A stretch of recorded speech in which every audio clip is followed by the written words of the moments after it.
তো দেখো আমি আর আমার ছেলে বসে আছি, আর দেখো বসে আছি আমরা। এই বাবা কই যাবা?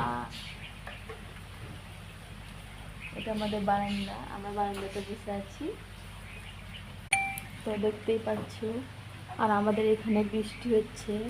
আজ বৃহস্পতিবার, আজকে বৃষ্টি হচ্ছে। ভাই তোমাদেরকে দেখো, বৃষ্টিটা খুব জোরেই হচ্ছিল, এখন আস্তে আস্তে পড়ছে।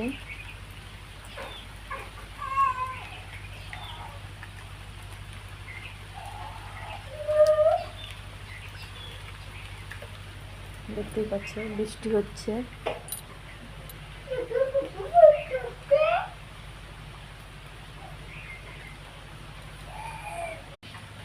তো দেখলে কেমন বৃষ্টি হচ্ছে, বিকেল থেকে বৃষ্টিটা শুরু হয়েছে। আর এই দেখো আমার ছেলে বসে আছে, আর এইটা হলো আমার বড় ছেলে, খুবই জ্বালায় আমাকে।